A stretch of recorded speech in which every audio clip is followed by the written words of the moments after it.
Hello and welcome back. My name is Sean and today we are diving back into one of my favorite all-time series, the First Law Trilogy, with Book 2, Before They Were Hanged. Now there is a common trend amongst authors that I hold very high regardly, so all of my top series generally have the same sort of trend, where they will generally either start kind of weak or okay, or there will be something in the first book itself that, while it may have issues or may not be the best book as it is, watching a author grow and get stronger book by book by book is something that I value very highly. So when I see an author that could start poorly or just okay, or something that maybe has like a spark of potential but doesn't quite fulfill what it could actually be, then to just get blown away by the next book or the following books in the series, it's something that I very much enjoy. And I think that Joe Abercrombie with this book absolutely did that with this one. I'm talking about all the way to the top, yeah. Unjustifiably in a position that I'd rather not be in, but the cream will rise to the top, oh yeah. The first book had some issues with just not really having a plot, but the second book combined all that amazing characterization, witty prose, the kind of grim outlook, and all these things that I love about grimdark and Abercrombie's works, and then put it together with a very compelling story and had a blast reading this. So before we get too deep into this video, I wanted to give you guys a bit of an outline of what to expect to get things started. I wanted to kind of give my general reaction to the plot. It will be spoilers because I don't like really doing spoiler-free reviews past the first book in its series. I wanted to really just kind of give my general take on the reaction. I won't be going too deep into exactly the plot. This video will be more of me kind of reacting to some of the events that happened, but more so we're going to get into each POV character and kind of give like my thoughts on the characters and kind of how like the plot points interweave into there. So first part of this video, the plot's going to be kind of sparse, but I will be talking about some of my favorite moments and some of the cool key plot things in the character sections. So hopefully that sounds like a good time, so let's go ahead and dive in. Getting into the plot, I feel like I have to mention how the last book went as kind of a recap. One of the biggest criticisms that you would see for the very first book in this series is that while it had some amazing characterization and a really kind of cool rich lore and humor and prose, didn't really have a plot. The whole book was kind of the gathering of the characters to go on this quest, but they never actually went on the quest. That leads us to the beginning of this book. So one of the main criticisms that we had from book one was immediately addressed because the characters are now doing things.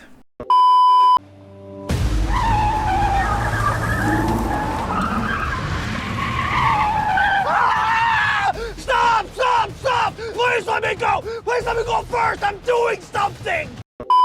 But I still liked the first book and I thought it was an excellent character introduction of everything, but this series, I normally, when I read it and I'm not doing reviews and splitting my attention between different book series, is one that I enjoy just going from book to book to book, because it really ties in well with each other, and like the next book picks up so well off of the first book, and then the third book will pick up really nicely off the second book, that I feel like that's kind of the optimum way to actually pick it up.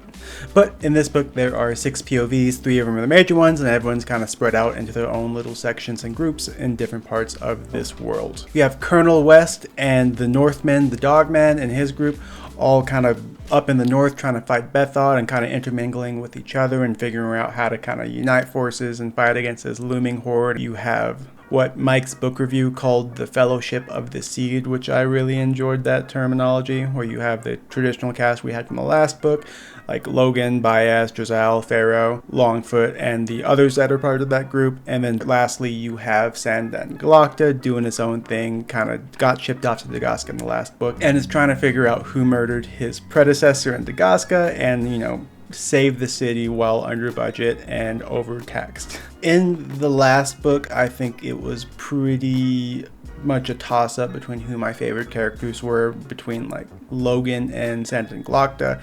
I thought both of them were very well done, very witty, were some of the more interesting characters that I had noticed before, given the information we had at the time. Getting into this book, it's a lot harder. Each character is so unique and there's so many like good and bad moments with each character that it's really hard to pick which character arc I liked the most. I really enjoy Logan as a character, but there is a reason why I think Glokta is most everyone's favorite characters throughout the whole series, with a few exceptions that I get told that Shivers is actually the main character of the series, but Haven't got to the standalones yet. But I had a blast going between these different perspectives. Let's go down through each one of these arcs and kind of talk about the split off different narratives that are happening and kind of dial in on some of these. But to get started with the West and Dogman arcs, I really enjoyed this arc. I don't know if it's my favorite or not. I'd have a hard time saying which one of these is my favorite, but you have the North and the Union kind of coming together, and you're actually getting to see what the Union is like in an actual war. You see a lot of foppery from the last book, and Jerzal's a captain, and you keep seeing these kind of high-born nobles that are being put in commissions of command and are not competent whatsoever. Start running around the house as fast as they can and jumping over the couches, but when you try and jump in, they yell at you and they say, "You're not part of the turbo team! Don't run!" It almost reminds me of some of those World War I movies, like All Quiet on the Western Front, where you have these guys that are put into command just because of like chance or birth, and their terrible decisions will result in the death of millions. Now, it's not quite that bad in the Union, but it's close. But I really enjoyed watching the Dogman and his group, while in the beginning is under the chiefdom of Red Three Trees, trying to gain access to the Union and say like, hey, we have a common cause, we know how Bethod fights. Please let us help you actually like fight against like this common enemy. And then just seeing the stupidity of the Union, where it takes them having set up an ambush, get face to face with the Lord Marshal in West before they are even deemed to be worthy of anything. Any kind of intelligent commander would be like, oh, you guys want to defect and give us like personal info about the war? Well, come on board. But that's just not what happens, because you have that highborn assery that happens with the Union. But watching them kind of mingle together and kind of getting that perspective, dialing back between West, who has to play by the chain of command, and even if he doesn't like some of these highborn nobles, he's still pretty much entrenched in the system. He's doing his best to keep his temper kind of under control and trying to nudge things the way they're supposed to do, compared to the wildness of the Dogman and his fellow Northmen, who are like, hey man, you guys really suck, you're making terrible decisions. Bethod's gonna kill y'all, so do you want us to help you or not? Because y'all making some bad decisions. And I'll dive more into the specifics with like Dogman and West in general, but just seeing the interactions between like West and the two groups I thought was very good. West was kind of left on a very negative, sour note at the end of the last book. It's hard to have a character just savagely beat his sister in a fit of rage and then have him be like a likable, compelling good guy. But I think they did a lot of good with his character in this book, and Abercrombie is just a master of just making these really kind of broken characters that you care about, but they're all pretty much terrible people in one way or another. He is great at just painting things to like they're not quite what you think they are, and if a character just comes off as good in the beginning, watch out, because that's probably the most messed up character to begin with, and the monsters you see generally will be like the most human characters towards the end. But just the interaction between West, Ladislar, and the High Command with Lord Marshal, and also just seeing how the Northmen all intermingled within that, I thought that was an awesome thing to see. And it also did a great job of showing up just what a big threat Bethod was before. I mean, we saw he had like Fenris the Feared in the previous book, and we saw kind of Logan and some of the elk that came from Bethod, and you kind of got like a hint of just like, oh, these guys are like terrifying, and they're actually probably going to be pretty good in combat, but until now we didn't really have to take them seriously because we didn't get to see what they looked like in open conflict. And when we did, it was bad. They are really good, and the Union's quite frankly pretty fucked. May the best man win. 3, 2, 1, Hongang! Getting into the second arc, that would be the Fellowship of the Seed. Such a great name. Thank you, Mike. And this is kind of the traditional classic characters that I really enjoy. It was interesting. I'm starting to notice that Abercrombie loves to paint characters as pretty self-delusional, where they will constantly lie to themselves and try to like pretend they're not someone who they are. And that's pretty apparent with like Logan and Ferro, and then watching the character arc with Jerzal and kind of seeing everyone's reactions to Baez, even though he's trying to paint a specific reaction. But While I loved all these characters and I loved the way this arc finished, I think it was probably the least compelling arc if I had to like put them up against each other. I really enjoyed the interactions with these characters and seeing Ferro being the direct, blunt asshole that she is.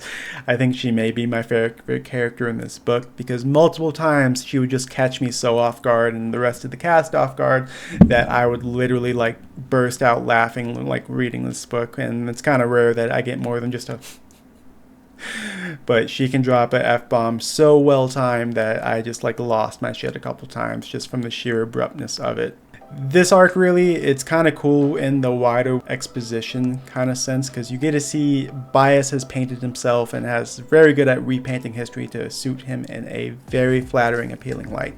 And as you start to go past and meet more of these Magi's and seeing more reactions to what he's doing and seeing his methods of manipulation and trying to get people on his side, things start to crumble a little bit. Bias keeps losing his temper more and more, and you get to see that, hey, even though you're a mage and you're using these different type of arts and you're supposed to be this really like great character, there's a lot of things you're not telling us. And you know, you are breaking rules to fight against someone else's breaking rules, but your rules are the lesser of evils to break in order to fight Khalul. It's like a lot of questions are being raised, and having him paying attention to certain characters, like why does he actually need Ferro, why does he need Jerzal, and Logan, some of that is answered with this quest to get the seed, but there's just a lot of mystery shrouded in this, and I really enjoyed that. And the secret hidden tensions, like pretty much every mage except for the one that's helping out Glokta hates Baez.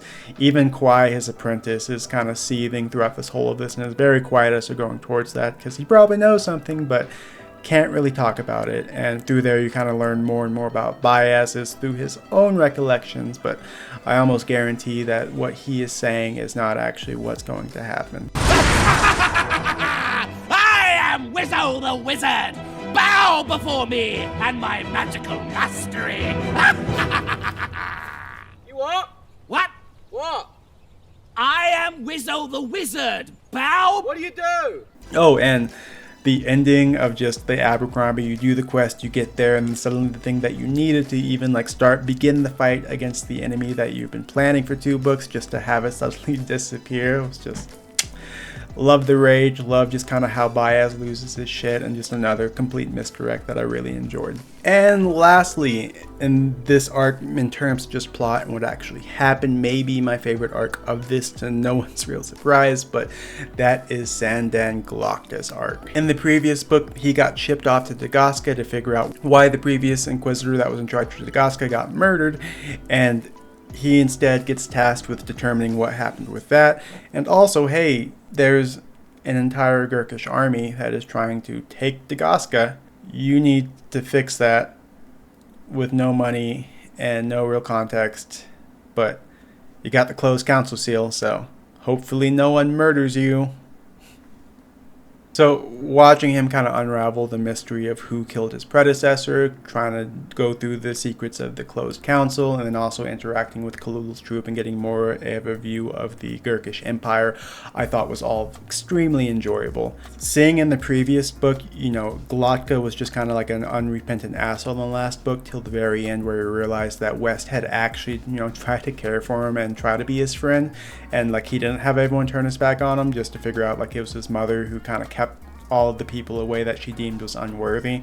You see in this book he has a lot more of a humanizing touch. Like he's showing mercy to several people even if it's gonna bite him in the ass, and it does. But watching him kind of navigate through the closed council of Dagazka and just watching how instead of just using what he was using before, which was like blunt trauma or blunt torture, while he may use the threat of that, Glokta is actually a very smart, very wise character who can kind of navigate and just kind of seeing those little moments of humanity, and how instead of just completely fucking over the people who are living beneath the kind of ivory tower of Dagazka and the people that were the original inhabitants of there, how he's trying to make everything work for them, just was a very enjoyable arc. Watching him sell his soul to the bank and then just like slowly kind of stave off the Gurkish and outmaneuver the council was just all very, very well done. Having to go from, you know, surprising everyone, holding out for a month, to then getting thrown straight into closed council politics with the Union, I thought was pretty cool, watching that new experience, that new perspective, and then suddenly having to like battle with Sulk and sort of trading wits with these characters and watching him kind of figure out how like the Union actually works. It was just like really well done. And when we get further on down in the series, you'll see this as like growing trend as Glokta becomes more and more of a great character, and he has some of the best quotes in this book for sure. The characters. So I'm going to be sticking to POV characters in this book. I know there are a lot of characters that I will not mention that I think are very cool and it'll be fun to explore, but that will be for another video. There's 6 characters to go through, and after that spoiler section, I want to keep this video under 30 minutes if I can. But to start out with, the Bloody Nine, Logan Ninefingers. Watching him in this book was a lot of fun to do. In the first book, as they're gathering the group together, there is a lot of tension between them, and he had just left his north and he's kind of used to the tribal sort of community and camaraderie that happens with the other named men and kind of being part of a chief and war parties and stuff. And in this book, you get to see just kind of how personable and charismatic he is.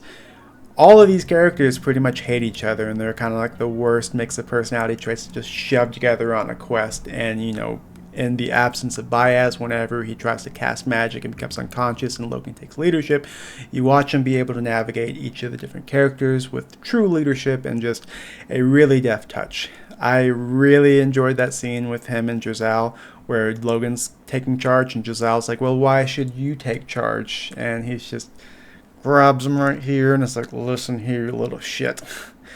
And how he's able to alternate from that and like the campfire stories and really is great at bringing a group together. I just always enjoyed him as a character, and just having him be that kind of weary, like I want to avoid fights, like, you know, just let's get along to be along, no war is good war, and having that counterbalance where in a switch he can flip over and become a hulking monster that will kill everything in sight and will do it with such ferocity that you are shaken as a reader. A few key parts like stand out with here, and I really enjoyed kind of that twist and that interaction with Ferro, where she is just as like antagonistic and wild as can be, and how he slowly builds her trust and they start kind of a relationship together, how he builds a sort of mentorship with Jerzal, and how he actually brings the group together. The sharing of the scars, the stories, how he's vulnerable enough to kind of come clean about the Bloody Nine and seeing just everyone's terrible reaction to it, and having Ferro come to his side and actually having earned her trust. I thought it was all just really masterfully done. Getting into Glokta, the fan favorite. This book, I really liked him. Just those little moments of humanity I thought were very well done. Watching him navigate the close council of Dogman without just resorting to pure violence, and then just watching how he outplays everybody and kind of forces their hands to commit while also solving a mystery. All of it was well done, and I like this character a lot because he's not the one who's really been exposed to like magic. He's like really one of the most savvy and sharp perceptive people in the series, so then having him be the one who's kind of uncovering like eaters and like the actual magic of Baez and the Tower of the Maker absolutely has the most memorable lines in the entire series. I think he is like the best example of just how masterful Abercrombie is at like prose and putting you into a character. The fact that almost everyone's favorite character, with the exception of Shivers, is a crippled torturer who just absolutely hates everybody and is the most relatable, compelling character in the series says a lot about how this character was written. Him saving that servant girl and only to have that kind of turn on him, and just having him confronted with an eater, him having to come face to face with the fact that Ida was the one who was actually part of the betrayal of Dogman, and instead of just like mercilessly killing her or doing what, you know, Sulk would expect, instead sets her free, which will probably bite him in the ass again later. Just these little moments of humanity are pretty cool. When he gets back, I do enjoy how now he's starting to have some of these mental battles with Sulk and starting to see the wider picture of how the closed council works. And when he is tasked with actually figuring out like, hey, who actually killed the king? What's happening? He has like a burning passion to figure out the truth, even though Sulk and the bank and a bunch of other people have a very vested interest in him not doing that, and instead following the exact path that has been laid out for him. But his character is not one for really following the exact path. Too many stairs involved in that. Next up is Ferro. Like I mentioned before, it's hard to say if she took the cake or not for my favorite character, but the sheer abruptness of everything I thought was amazing. I really like her because she is just all prickly and spikes and is so direct, and then kind of watching her balance like that, you know, does she want the revenge? Does she want to actually make burgeoning relationships and try to find any sorts of happiness? And just how fucked up her past was and how she kind of overcame that or taken her own strength in a very, very dark, messed up world. All things contributed to a very compelling character with her. I love just how Baez continues trying to be the pompous, wise, kind of gentle, grandfatherly wizard who just knows what's best, and he'll try to like gently prod Ferro into what he wants to doing, and she's just like, fuck you, you pink. And I'd like you to get the fuck out of here. Get out of here. And just having her just constantly like fight him at every turn and corner, and with just such hostility and aggression. I absolutely love her as a character, and just I really am curious what's going to happen with her and the seed, and just kind of how she has like a bit of demon inside of her. I thought was a kind of a cool touch. And whenever we explore the magic system in this world, I'm always a fan of, because it's more focused on the characters, and we haven't really gotten a big deep dive into that. So her mastery with archery and kind of being colorblind and some of the other stuff like not feeling pain, really cool. Next is Jerzal.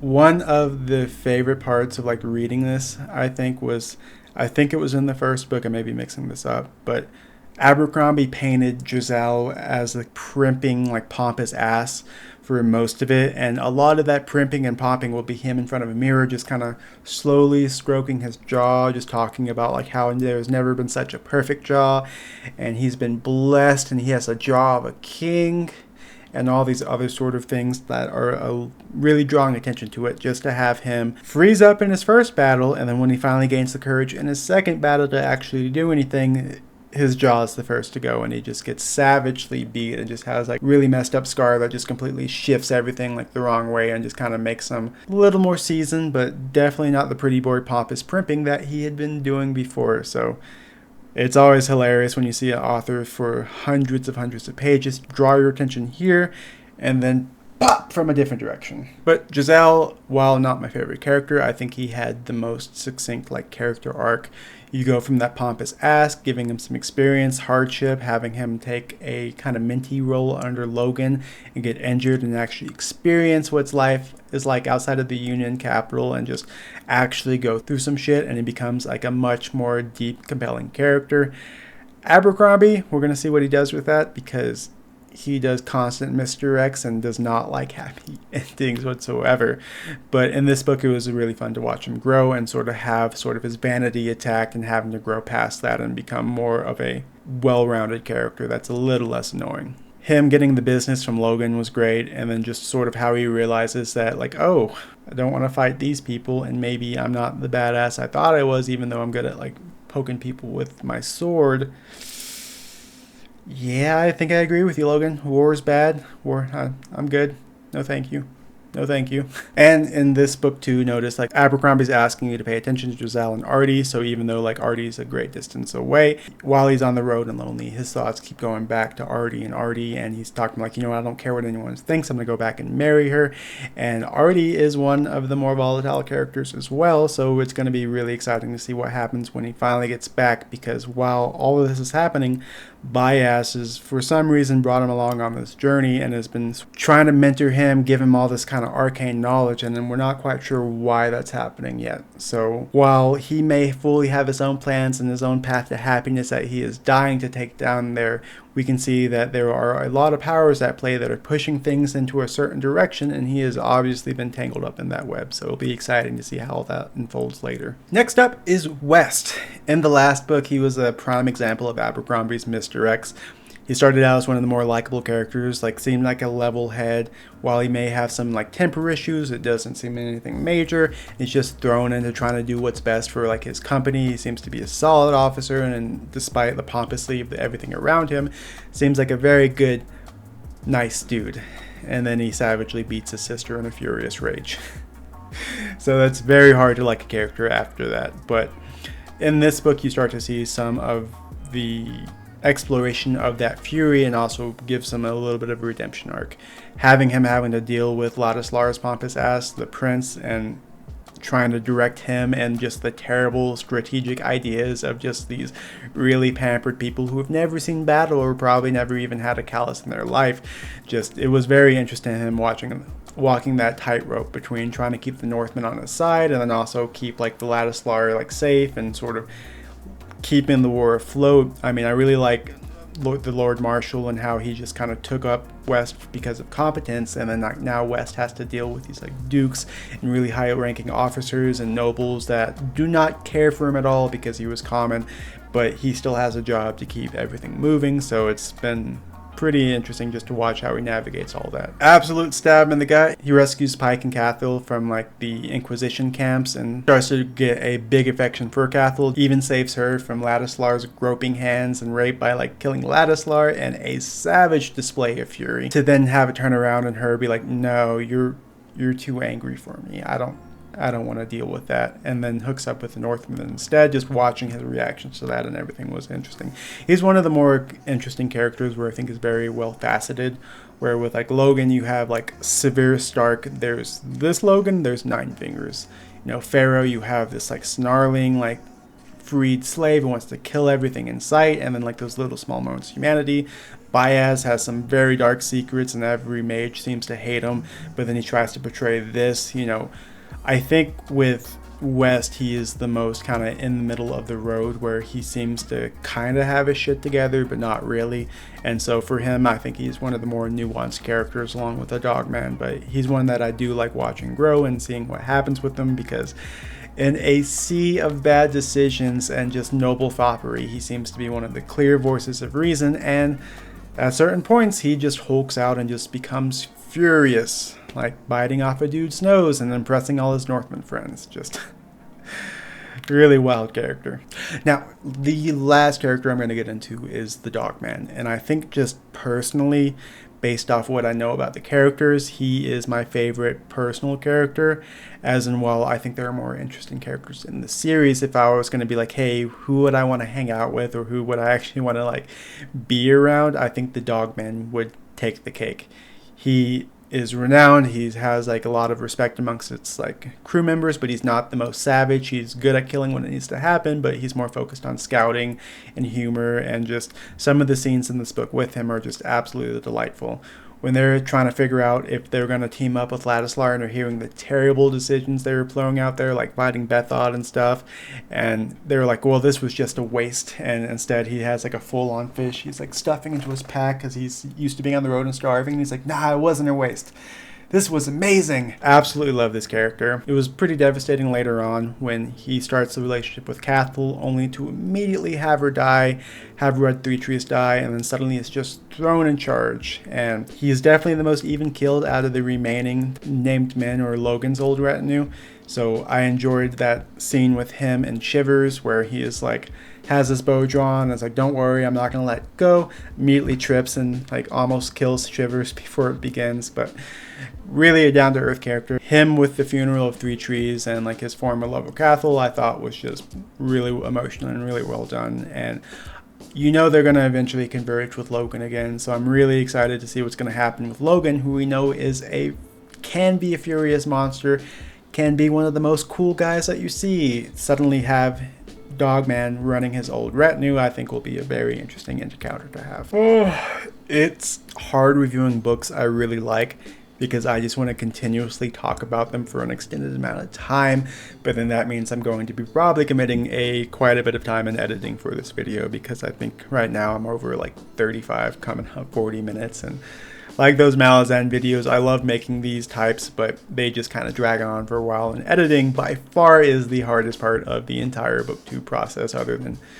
actually networking and getting on Discord and letting people know I exist, but hopefully that changes. I've mentioned before, I love the First Law series, and the fact that it gets better and better through each book is amazing. And what I'm most excited about, and what drove me to wanting to cover the series, is that apparently the standalones, the trilogy that follows after the standalones, just all culminate in this like really dark masterpiece that I have not read, and that I'm super excited to, because on its own, the First Law trilogy is one of my favorite all-time series. ever. So the fact that it's universally pretty much said that it gets better and better and better, so when you get to that final trilogy, and if you've read everything, it just will blow your mind and will have such an emotional reaction to that you're just left shocked and kind of sitting there like, what the fuck? But super excited to get into this. Hopefully you guys enjoyed it, and as always, thanks for stopping by. Appreciate you spending your time here, and take it easy.